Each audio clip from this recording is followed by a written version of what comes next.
While the Trojans kept their watch, the Greek army was haunted by panic and chilling thoughts of flight.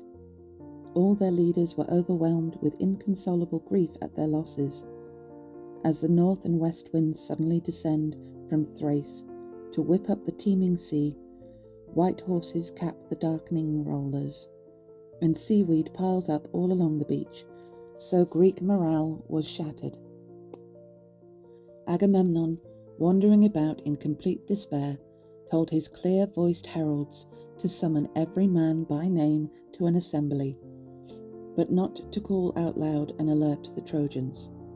He himself played a leading part in this task. The men sat down to the assembly in some desperation. Agamemnon rose, weeping tears like a dark spring trickling black streaks of water down a steep rock face. Sighing heavily, he addressed the Greeks. Friends, rulers, and leaders of the Greeks, Zeus, son of Cronus, has seriously deluded me, a crushing blow. That perverse god once solemnly assured me that we would sack Ilium with its fine walls and return home. But now his advice turns out to be an evil deception, and he is telling me to return home to Argos in disgrace, with half my army lost. It appears that this is what Almighty Zeus, who has brought down the high towers of many a town and will destroy others yet, has decided. Such is his absolute power. So I suggest we all do what I now propose. Board ship and home to the land of our fathers. The Trojans' town with its broad streets will never fall to us. So he spoke, and was received in complete silence by them all. For a long time everyone sat there, speechless and dejected. Eventually, Diomedes, master of the battle cry, spoke out. Agamemnon, son of Atreus, I will begin by taking issue with you over your stupid proposal, here in open assembly, commander, as is normal practice. And you must not be offended. You took it on yourself the other day to call my courage in question in front of the troops. You said I was a weakling and a coward. Well, every Greek, young and old, knows how far that is the case. Then again, Zeus, son of sickle-wielding Cronus, has granted you some things, but not others. He gave you the scepter of power and the honour it brings with it, but he did not give you courage. And courage is the secret of authority. You amaze me. Do you really believe the Greeks are cowards and weaklings you say they are? If you, for one, have set your heart on getting away, then go. The way is clear, and all your ships are drawn up by the sea, the whole great fleet of them that brought you from Mycenae. But the rest of the long-haired Greeks are going to stay till we conquer Troy. Or let them scramble back home in their ships as well. We too, I and my charioteer Sthenelus, will fight on till we reach our goal in Ilium. We are here because the god wants us to be. So he spoke, and all the Greeks shouted their approval, delighted at the words of horse-taming Diomedes. Now the charioteer Nestor rose to speak. Diomedes, you are a formidable warrior in a fight, and in a debate you have no rival of your age. No one here will object to your speech or contradict a word of it. But it was beside the point. You certainly talked sensibly to the Greek leaders in terms of appropriate to your age. But you are a young man, there's no denying it, and in fact you could be my youngest son. But I am much older than you are, and it is now time for me to speak out and take the whole situation into consideration. And no one will look down on what I have to say, not even Lord Agamemnon, for that man is indeed an outlaw from clan, law, and home, who is in love with the bitter taste of internal discord. For the moment, we must take the night into account and eat. Sentries must be posted at intervals along the ditch outside the wall. That is a duty I leave to the younger men. After that, Agamemnon, Since you rank the highest here, you must take the initiative. Invite your senior advisors to a feast. It is the right way to proceed and can do you no harm. Day by day, Greek ships bring wine to you over the broad seas from Thrace. Your huts are full of it, and as a ruler over many people, it is for you to offer hospitality. When you have gathered us all together, you must listen to the man who gives you the best advice. We Greeks certainly all need the best and most reliable we can get. With all those Trojan campfires so close to our ships, who finds them a pleasant sight? This one night will sink or save the whole expedition. And so he spoke. And they heard and agreed. Armed sentries went out at the double under the command of Nestor's son, Thrasymedes, shepherd of the people, Ascalaphus and Ialmenus, children of the war god, Meriones, Apharius and Deipyrus, and godlike Lycomedes, Creon's son. There were 7 captains of the guard, and 100 young men marched behind each, armed with long spears. They took their posts midway between the ditch and the wall, where each contingent lit a fire and laid out food. Meanwhile, Agamemnon led the whole party of senior advisors to his huts, and had a heartening meal served up. They helped themselves to the good things spread before them, and when their hunger and thirst were satisfied, the old man Nestor, whose wisdom had won the day before, expounded his plan. He had their interests at heart as he rose and addressed them. Most glorious Agamemnon, son of Atreus, Lord of men, with you my speech begins, and it will end with you. You are ruler over many people, for whose guidance Zeus granted you the scepter and the authority to take decisions. So you, above all, must both give and listen to advice and carry out the suggestions that others may feel bound to put forward in the common interest. You will get the credit, whatever the proposal.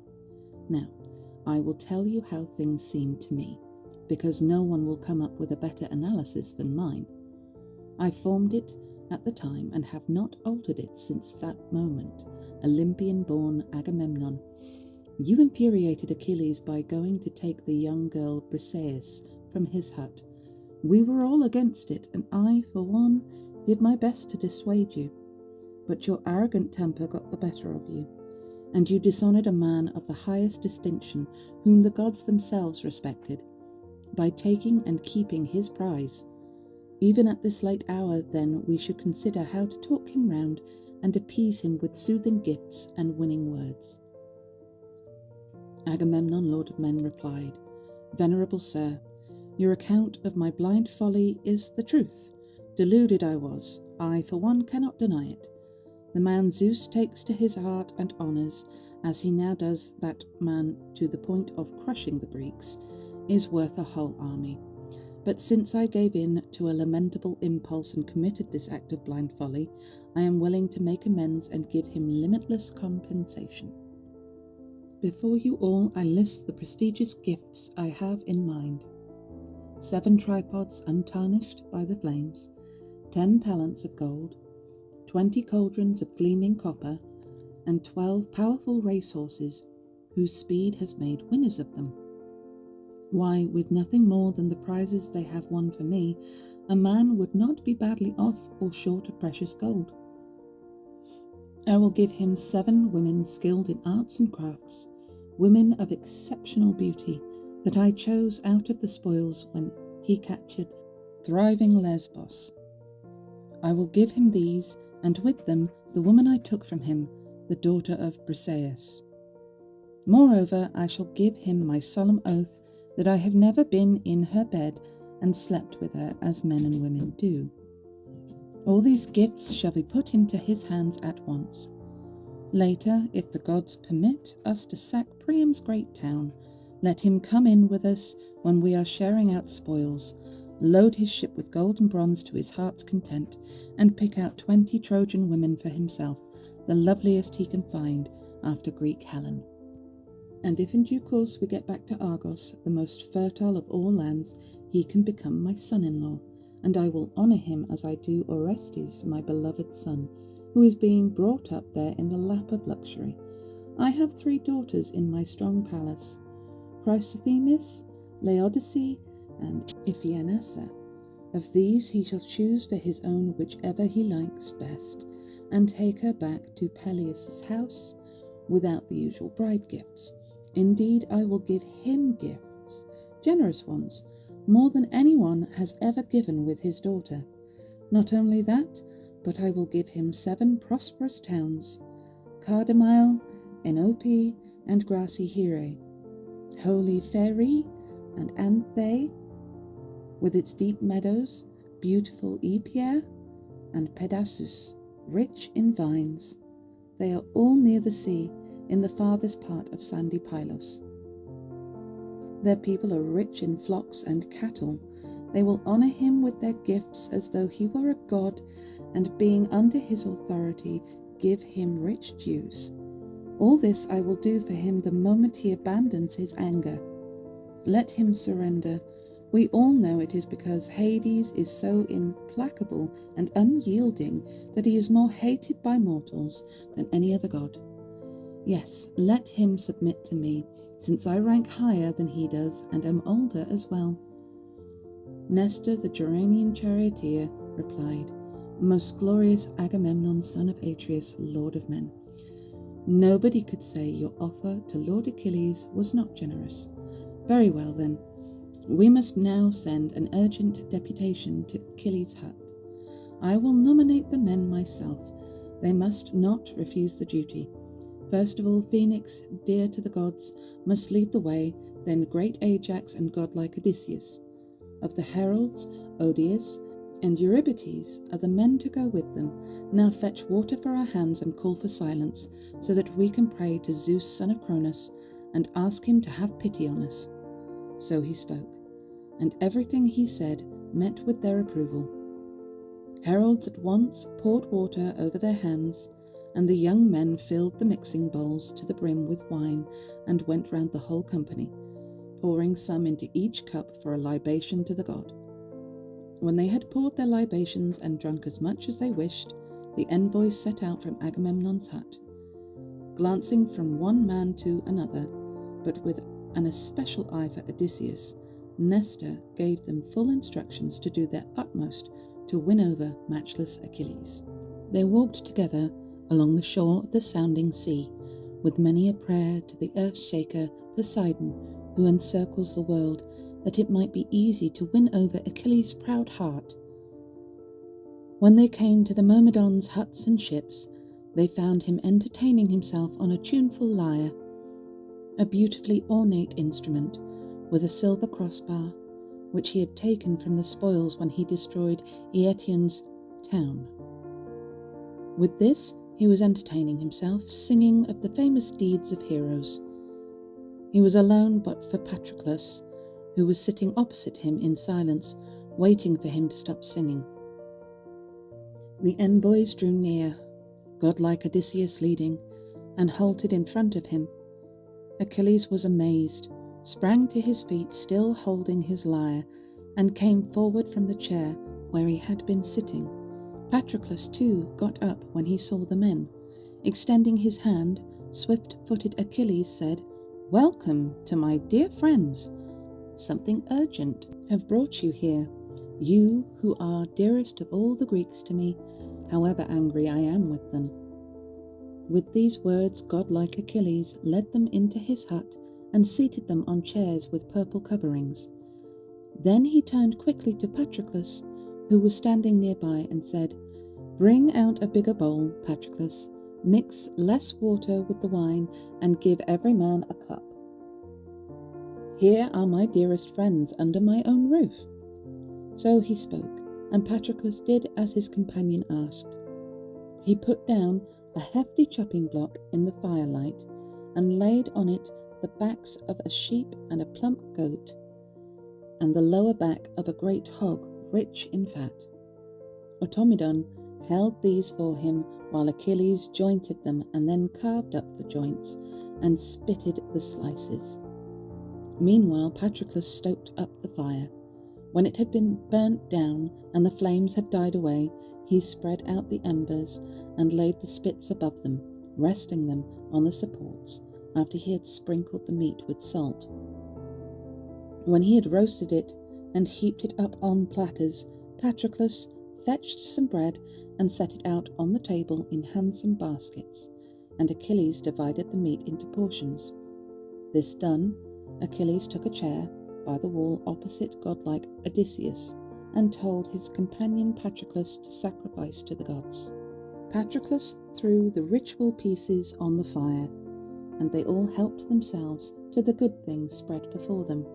Their hunger and thirst satisfied, Ajax nodded to Phoenix, but godlike Odysseus caught the signal and, having filled his cup with wine, drank to Achilles. "Your health, Achilles! With all these appetizing dishes set before us, we are certainly not short of our share of feasts either in Agamemnon's hut or here again in yours. But at the moment the pleasures of the table are far from our thoughts. We are staring disaster in the face. Olympian-bred Achilles, and the prospect appalls us. Unless you put on a show of force, it is in the balance whether our ships will be saved or destroyed. The proud Trojans and their famous allies have taken up positions right next to the ships and our defensive wall. Their camp is bright with fires. They are convinced there is now nothing left to stop them from falling on the vessels. Zeus, son of Cronus, showers them with favourable omens, his lightning flashing on the right, and Hector is running wild, elated and irresistible.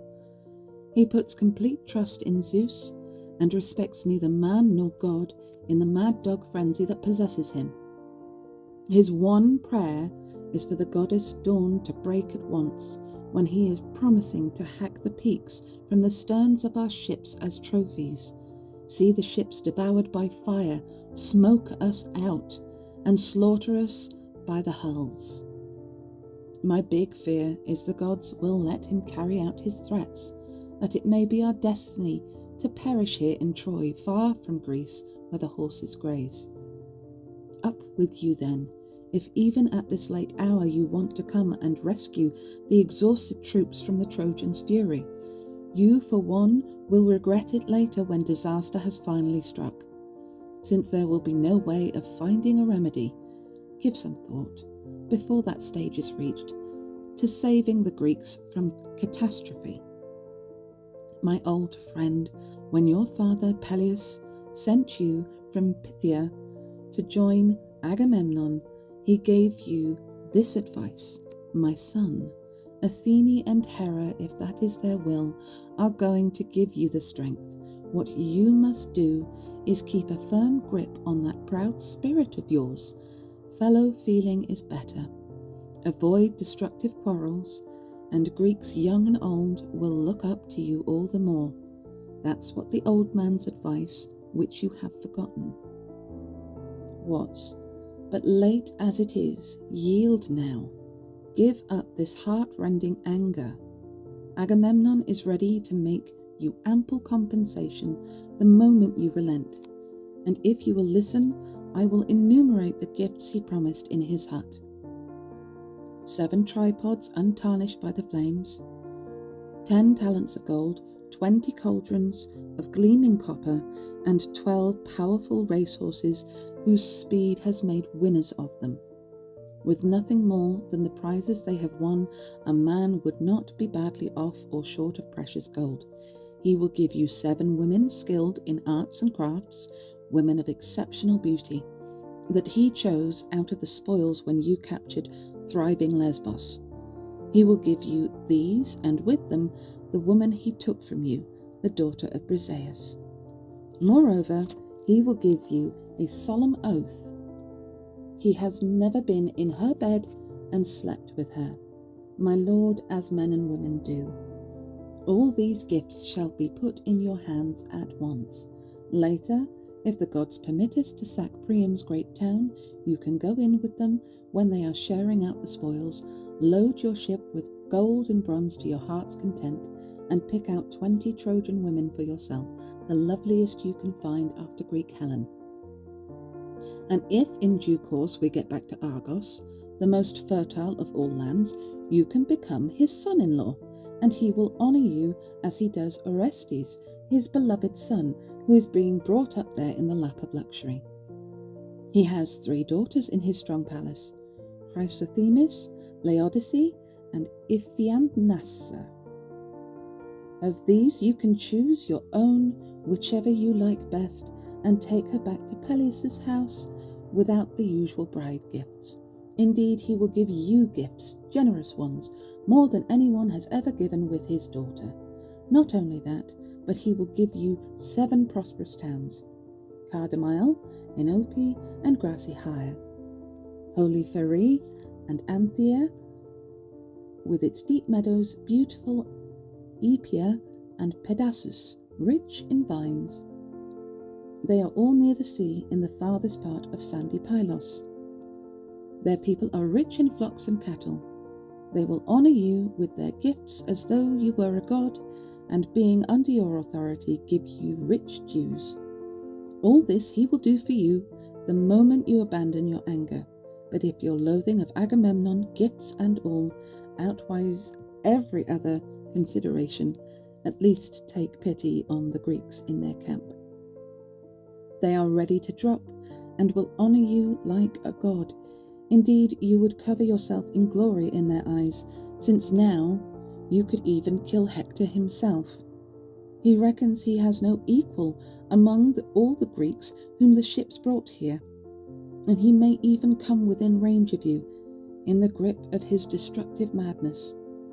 Swift-footed Achilles replied and said, Olympian-born son of Laertes, resourceful Odysseus, I had better tell you point blank how I feel and what I am going to do, because I don't want relays of you coming here, sitting down, and whining and whimpering on at me. I loathe, like Hades' gates, the man who thinks one thing and says another. So now I will tell you how I see matters.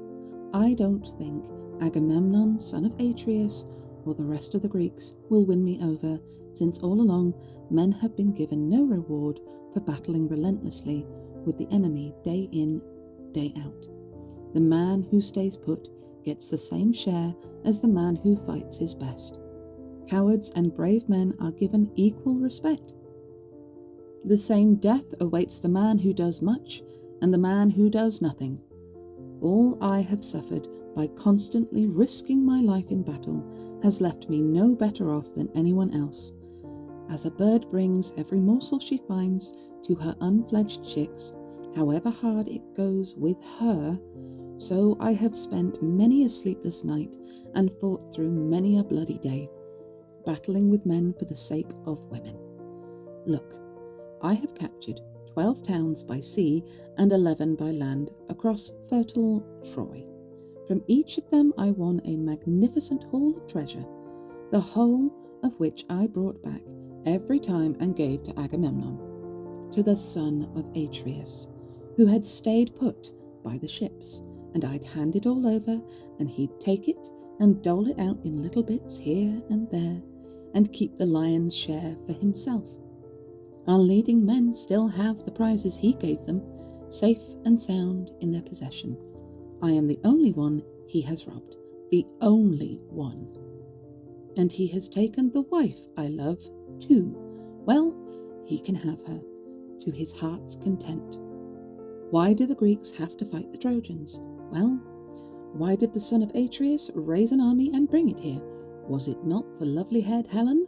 So are they the only men on earth who love their wives, these sons of Atreus? No, every decent, right-minded man loves and cherishes his own woman, as I loved that girl with all my heart, even though she was a war captive.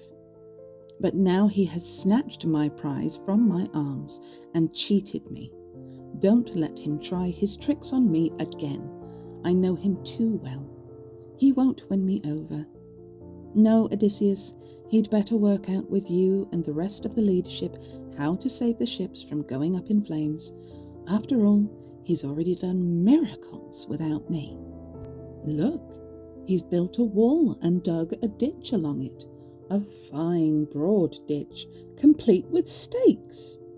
But even so, he cannot keep mighty, man-slaying Hector out.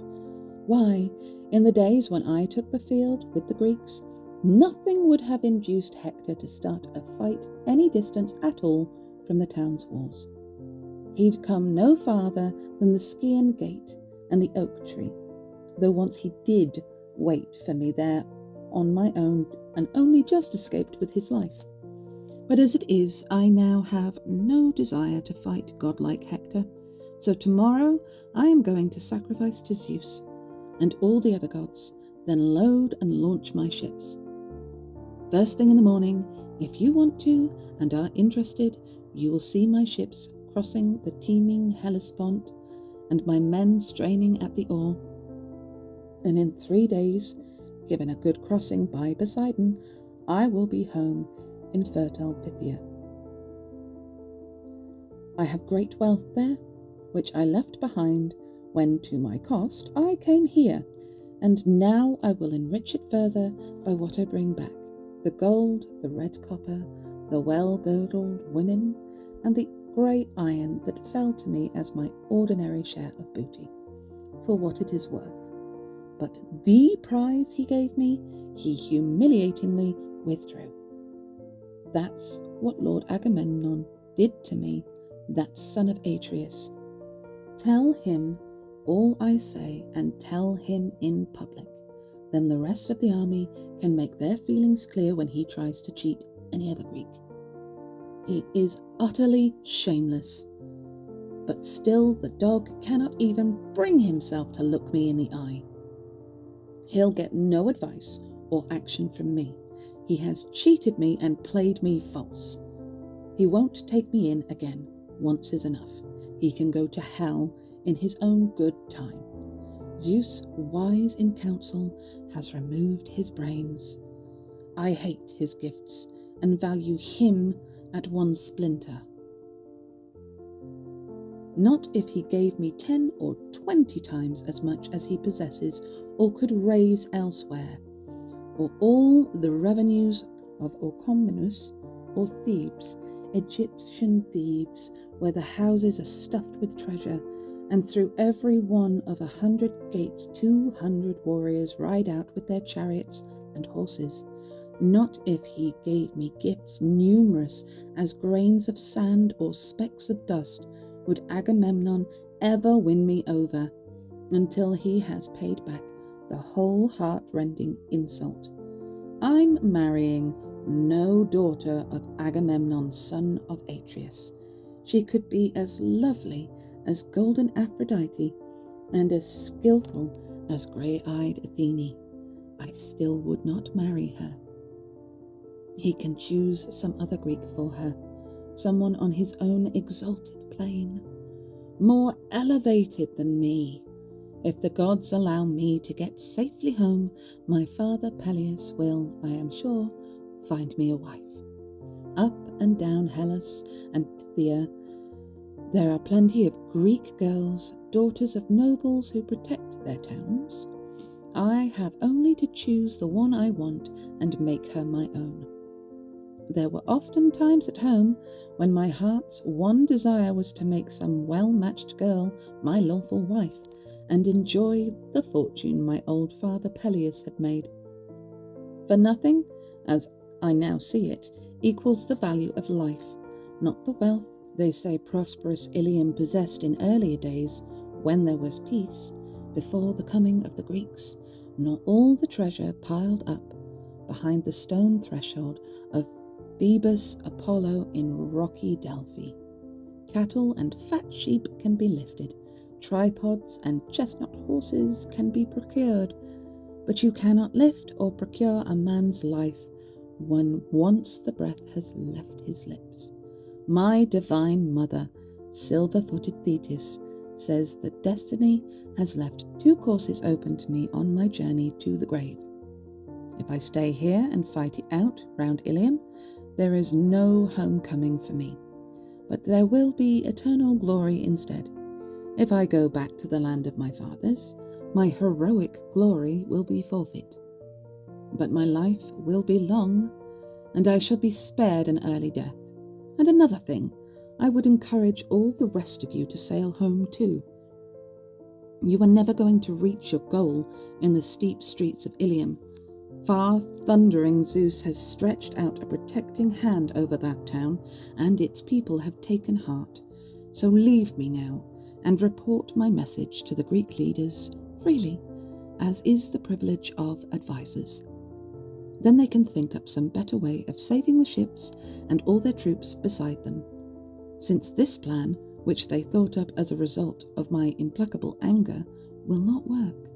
But Phoenix can stay here and spend the night with us. Then he can embark for home with me in the morning if he wants to. There will be no compulsion. So he spoke, and was received in complete silence by them all. The bluntness of his words had taken them completely by surprise. Eventually, the old charioteer Phoenix spoke up, bursting into tears, so afraid was he for the Greek ships. Glorious Achilles, if you really are thinking of sailing home and are so obsessed by your anger that you refuse to save the ships from going up in flames, what is to become of me without you, dear child? How could I possibly stay here alone? Your father, Peleus, made me your guardian when he sent you off from Phthia to join Agamemnon. You were a mere boy then, with no experience of war, that great leveller, or of debate where men make their mark. It was to teach you all these things, to make a speaker of you and a man of action, that he sent me with you. But I could not bring myself to be separated from you, dear child, not even if the god promised to strip off my years and turn me into the fine young man I was when I first left Hellas with its lovely women. I ran away because of a quarrel with my father, Amnitor. His anger with me was down to a lovely-haired woman he intended to bring home. He was passionate about her, which was humiliating for his wife, my mother, so my mother entreated me to sleep with the woman first, and thus make her dislike the old man. I consented and did so. My father guessed at once, and with solemn curses called on the hateful Furies to make me childless, so he would never have to lift a son of mine onto his lap. And over time the gods, Zeus of the underworld and august Persephone, fulfilled his curses. I then planned to put my father to the sword, but one of the gods restrained me. He made me think of public opinion and of the reproaches I would incur, and how the Greeks must not know me as a father-killer. After that, I could not bring myself to remain any longer in my angry father's house. Naturally, my kinsmen and cousins were all for keeping me there at home, and gathered round in entreaty, pleading hard with me. Many fat sheep and shambling cattle with crooked horns were slaughtered. Many a fine fat hog was spitted over the flames for singeing, and many a jar of the old man's wine was drunk. For 9 nights they camped beside me, taking it in turns to go on guard and keeping 2 fires burning, one under the colonnade of the walled yard and the other in the forecourt outside the door of my sleeping quarters. But on the 10th dark night, I broke open the close-fitting doors of my bedroom and escaped.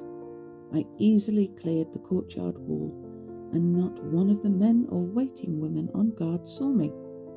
Then I fled far across spacious Hellas, and came as a suppliant to fertile Phthia, mother of flocks, and your father, Lord Peleus. He welcomed me warmly and loved me as a father loves his son, an only cherished son, heir to a great estate. He made me a rich man and gave me populous district to rule. I settled down on the borders of Phthia as Lord of the Dolopes. Since then, godlike Achilles, all my loving devotion has gone into making you the great man you are.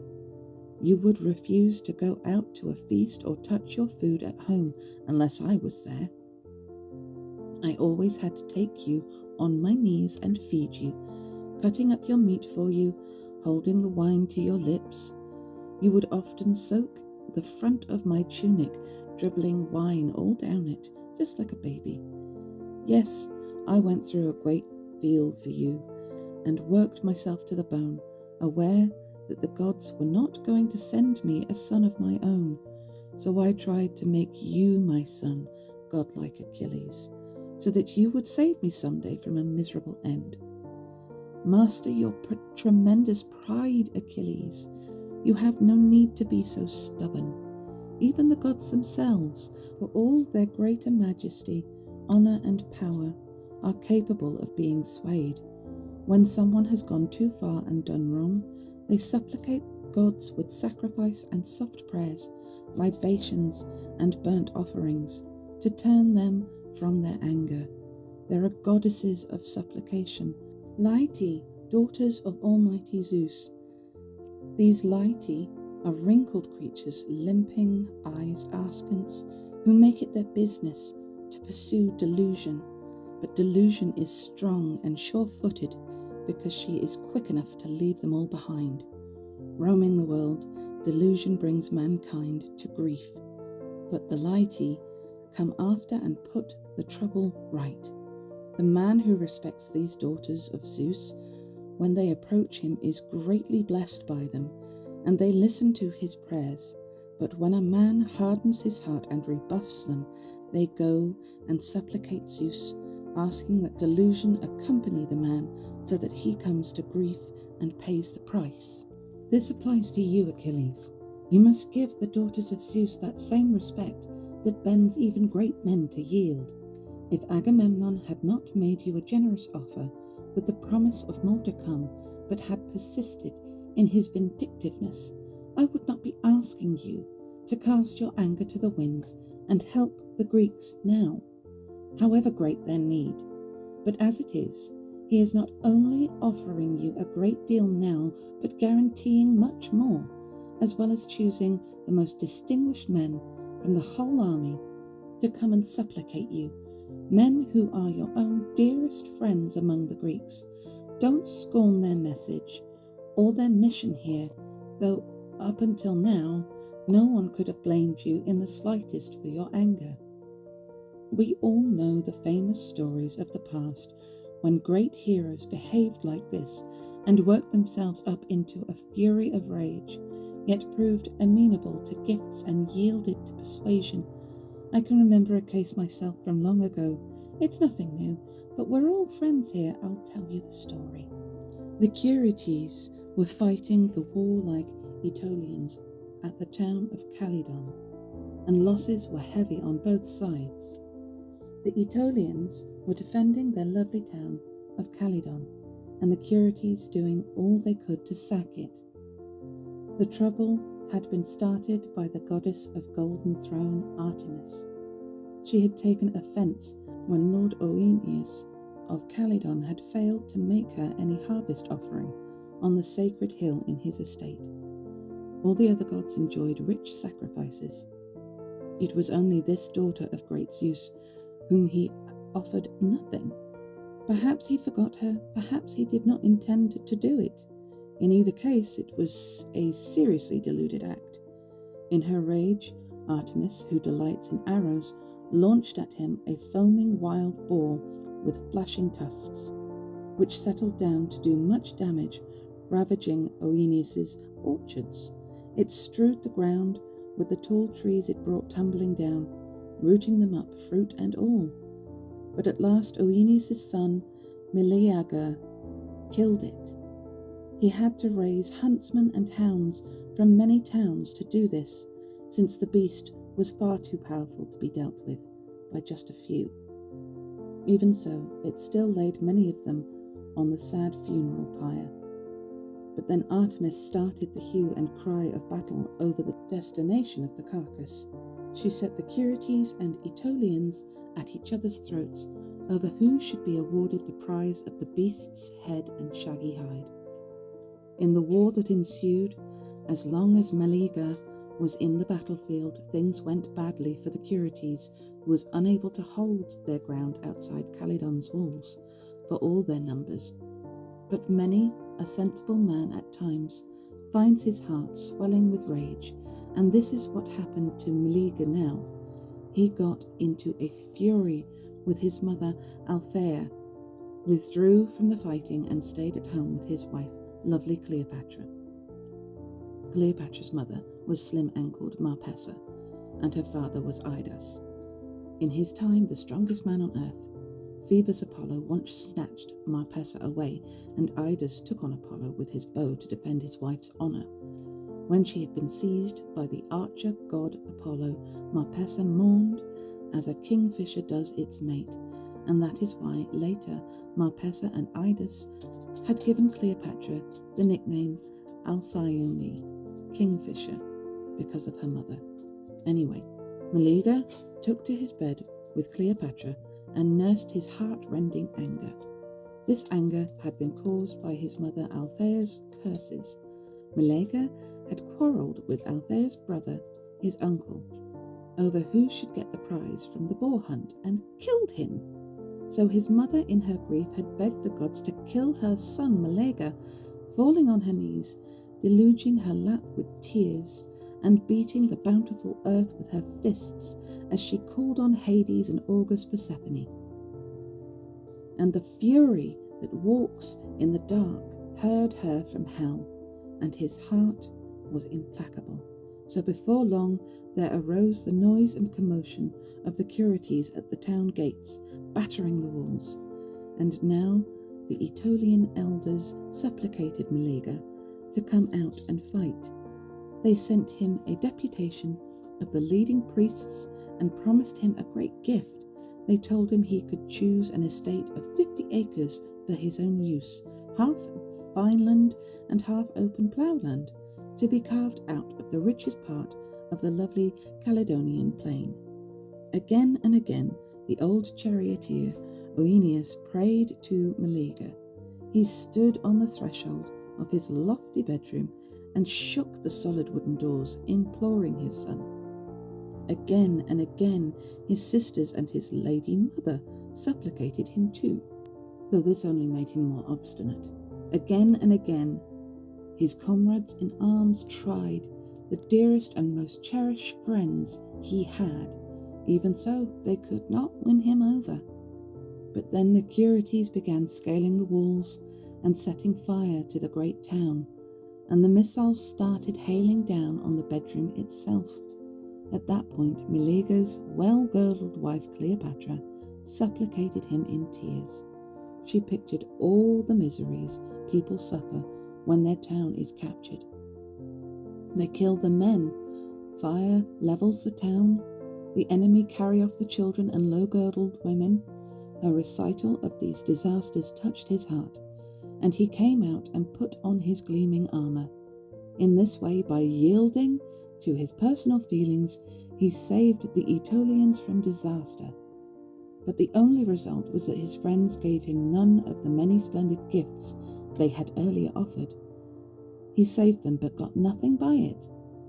Don't, I beg you, think as he did. Don't, dear friend, let some god make you follow his example. When the ships are already on fire, it will be all the more difficult to save them. No, come while gifts are still to be had, and the Greeks will treat you like a god. If you plunge into the killing fields with no such gifts, you will not be so respected, even though you turn defeat into victory. Swift-footed Achilles replied to him and said, Olympian-bred Phoenix, my dear old friend, I have no need of the Greeks' honour. I believe I am honoured because Zeus decrees it so. And this will keep me by my big ship as long as breath remains in my body and strength in my limbs. And I tell you something else, and you bear it in mind.